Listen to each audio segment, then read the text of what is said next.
Gata, você que é feminista, cola aqui que esse vídeo é pra você. Pros muchachos de plantão também, porque na verdade esse vídeo é pra homem, mulher, criança, cachorro, todos os seres que dividem o planeta com a gente. Nos meus últimos 2 vídeos eu falei tudo o que você precisa saber sobre mudanças climáticas e o papel do Brasil no caos climático. Se você perdeu, tem o link aqui na descrição, vale muito a pena assistir pra gente ficar por dentro do que tá rolando na real. Mas hoje eu quero falar sobre o grupo que mais sofre com o caos climático. Adivinha quem? Nós, mulheres. Mais uma vez, esse sistema de exploração, que é o sistema proposto pelo capitalismo, explora não só os recursos, mas as pessoas. E principalmente explora as mulheres. Explora e oprime as mulheres. E aí, como é que isso se dá exatamente? As mudanças climáticas, elas causam uma grande desorganização no sistema da Terra. Vários cientistas apontam para o fenômeno de derretimento das calotas polares e aumento do nível do mar. Ou seja, a população que vive nas ilhas e que vive na beira, das praias é uma população que fica muito mais vulnerável às mudanças climáticas, porque pode ter em breve a sua terra desaparecida. Além disso, quanto mais gases de efeito estufa e quanto mais aumenta a temperatura do planeta, mais eventos extremos a gente tem, como inundações, secas, chuvas muito fortes, furacões, tsunamis e outros eventos que antes eram considerados extremos e agora estão cada vez mais corriqueiros. Esses fenômenos geraram um prejuízo de 42 bilhões de dólares em 370 grandes desastres naturais ocorridos no mundo só no primeiro semestre de 2019. Nos últimos 30 anos, esse valor chegou a 69 bilhões de dólares, repartidos por todos nós, porque quando a gente tem um evento extremo, a gente tem que botar mais dinheiro do governo, que é o nosso dinheiro, para mitigar os efeitos de um evento como esse. Mas você já parou para pensar como fica a parcela mais pobre da população?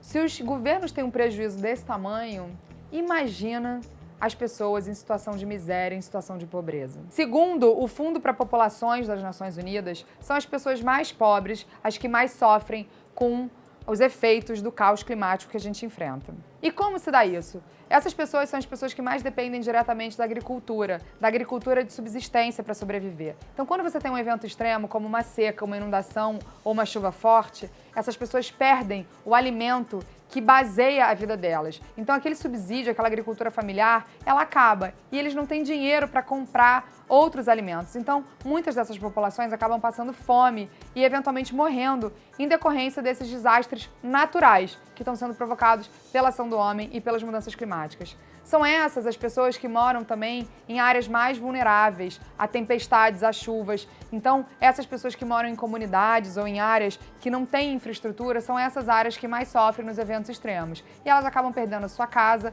a sua vida e a vida dos parentes. E a maioria dessas pessoas são o quê? Mulheres. Elas compõem a maior parte da população que hoje gira em torno de 1,5 bilhão de pessoas que ganham menos de $1 por dia para sobreviver. Os números da ONU falam também que 80% das pessoas deslocadas por conta das mudanças climáticas ou os famosos refugiados do clima são mulheres. E vale lembrar que durante essa migração, elas são, claro, nós somos, mulheres, sempre o alvo maior de violência. E, inclusive, de serem raptadas para tráfico de seres humanos, porque sim, isso ainda acontece. Mas a pobreza não é o único fato importante quando a gente fala das consequências das mudanças climáticas. São as mulheres, normalmente nas casas, as responsáveis por serem provedoras de alimentos, são elas que cuidam dos filhos, são elas que cuidam daquele ambiente familiar. São as mulheres também as mais responsáveis por pegar água para a sobrevivência das suas famílias. Então elas, como provedoras dessas famílias, são as mais afetadas em caso de eventos extremos, como secas e chuvas temporais, como eu já falei antes. Eu fiquei muito chocada com o caso do ciclone Nargis, que em 2008 fez a maior parte das suas vítimas mulheres. Nargis fica em Myanmar. Lá a cultura do patriarcado é muito forte e as mulheres não são autorizadas a saírem de casa sozinhas. Então, quando veio esse ciclone, esse furacão, as mulheres ficaram em casa, sem sair para tentar se abrigar, esperando os maridos voltarem. É tão forte a sociedade patriarcal e os hábitos, eles estão tão impregnados no sistema de crenças das populações, que mesmo na hora entre escolher a sobrevivência ou não, elas tiveram medo de sair de casa, porque os maridos não tinham chegado. E por isso a maior parte das vítimas foi mulheres. E isso não acontece só no Myanmar, isso acontece em outros lugares também. Então, quando a gente começa a ver sistemicamente, as mulheres são as mais afetadas pelo caos climático. E aí o mais louco é o seguinte, a gente ainda vê hoje um panorama de desigualdade salarial enorme. As mulheres são as que ganham menos para realizar funções semelhantes à dos homens. Isso acontece em vários países. E o mais insano disso é que elas são as que menos consomem no final das contas. Por quê? Apenas 2,5 bilhões de pessoas no mundo, segundo a ONU, ganham mais de $10 por dia para consumir os produtos fabricados pelas empresas que emitem gases de efeito estufa.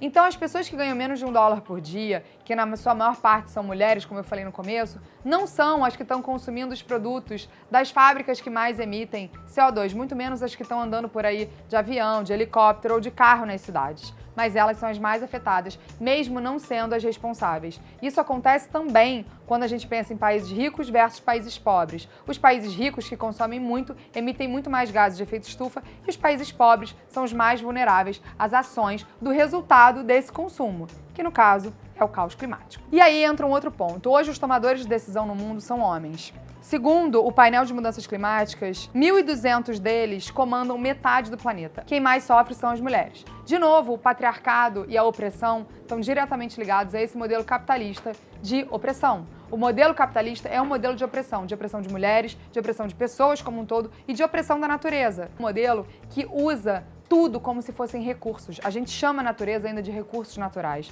E eu garanto que muitos desses homens chamam as pessoas de recursos humanos. Você já deve ter ouvido isso. Para os tomadores de decisão do mundo, somos apenas consumidores ou recursos. As mulheres, então, às vezes não são nem nada disso. Os estudos não mostram um prognóstico muito feliz pra gente, não. Segundo o Breakthrough National Center for Climate Restoration de Melbourne, a humanidade corre um risco grave de extinção até 2050, que é também aquele ano que a gente vai ter mais plástico do que peixe nos oceanos se a gente não mudar os nossos hábitos de consumo. Então, gente, no final das contas para tudo e vamos repensar a forma como a gente faz as coisas. Não dá mais pra gente continuar tendo tanta desigualdade de gênero, tendo tanta desigualdade social e tendo tanta desigualdade de consumo. E aí, pra isso, não é que todo mundo vai consumir muito mais, é que quem consumir mais vai ter que consumir menos, para que as outras pessoas possam ter capacidade e resiliência de sobreviver frente a eventos extremos. As cidades vão ter que, sim, ter planos estratégicos para contingência de todos esses eventos extremos, principalmente nas zonas mais vulneráveis. Então a gente precisa, sim, repensar a forma como a gente se estrutura para eventos climáticos. Essa chuva do Rio de Janeiro foi um evento causado pelas mudanças climáticas. Queira o Crivella assuma isso ou não, porque ele nem sabe talvez o que sejam as mudanças climáticas, ou ele queira negar, como alguns dos outros presidentes, deputados, senadores e governadores, porque não interessa para eles assumirem, e pior, não interessa para eles terem que se comprometer com o plano de mitigação, que todos os países signatários do Acordo de Paris têm que se comprometer, não só com as metas para redução das emissões de gases de efeito estufa, mas os planos de mitigação desses efeitos, e como é que a gente vai ter resiliência para isso. E dito tudo isso, não é à toa que as mulheres estão à frente de muitas das plataformas, de muitas ONGs ambientais. Elas são lideranças, sim, do ativismo ambiental, assim como eu, porque, na verdade, elas têm muitas características, entre elas o cuidado e pensar no todo. Então, as mulheres, sim, têm um papel muito importante tomando a frente agora. Então, a gente vê cada vez mais mulheres tomando a frente e liderando grupos e liderando pessoas para que a gente tenha, sim, um mundo mais igualitário, um mundo de esperança. Porque a gente ainda pode reverter. Só que a gente precisa agora se empoderar, manifestar o nosso descontentamento, a nossa raiva e a nossa urgência na mudança do sistema vigente. E para isso usar, como eu sempre digo, a nossa voz, as redes sociais, a nossa presença em protestos e o nosso poder da carteira. Porque tudo isso só está acontecendo por conta do capitalismo. Tudo isso só está acontecendo por conta da concentração de riqueza. Eu já fiz essa pergunta no outro vídeo e eu faço aqui de novo. Quem ganha com as mudanças climáticas? Lembrando que 1% da população detém a renda equivalente a mais da metade da população do mundo. A quem interessa continuar queimando gasolina? A quem interessa continuar explorando pré-sal? A quem interessa continuar tendo uma economia baseada em combustíveis fósseis, em aumento de PIB, sem contar a qualidade de vida? A quem interessa isso?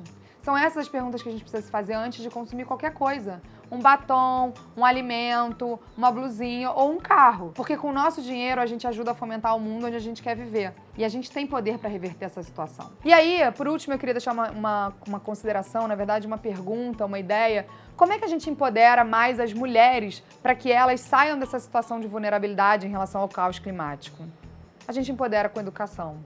A gente empodera com melhores alternativas de emprego. Eu não sei se todo mundo aqui sabe, mas no Menos um Lixo somos 13 pessoas hoje. Apenas 2 homens. As lideranças que sentam aqui, das 5 lideranças, 4 são de mulheres. O Menos um Lixo é um negócio de impacto que dá lucro. E é um negócio de impacto liderado por mulheres, por mim no caso. Mas abaixo de mim e do meu lado, porque na verdade elas não estão abaixo, elas estão do meu lado, tem uma série de outros líderes mulheres. Aqui a gente não tem diferença salarial. E quando você for comprar um produto, procure saber se a empresa da qual você está comprando tem políticas de gênero, se a empresa da qual você está comprando o produto tem mulheres nos cargos de liderança. Assim, fomentando essa igualdade social, dando educação, apoiando, você pode apoiar vários projetos de educação que existem por aí para empoderar mulheres, a gente vai conseguir fazer esse mundo um pouco mais igualitário. A gente vai conseguir ter mais equanimidade. E com isso, a gente vai conseguir que essas mulheres, nós mulheres, que somos vulneráveis em tantas coisas, deixemos de ser tão vulneráveis. E principalmente as mulheres mais pobres, que estão em maior situação de risco, cuidando das suas famílias, tenham o impacto do caos climático mitigado. Porque essa é uma responsabilidade conjunta nossa, da sociedade. E juntas somos mais fortes.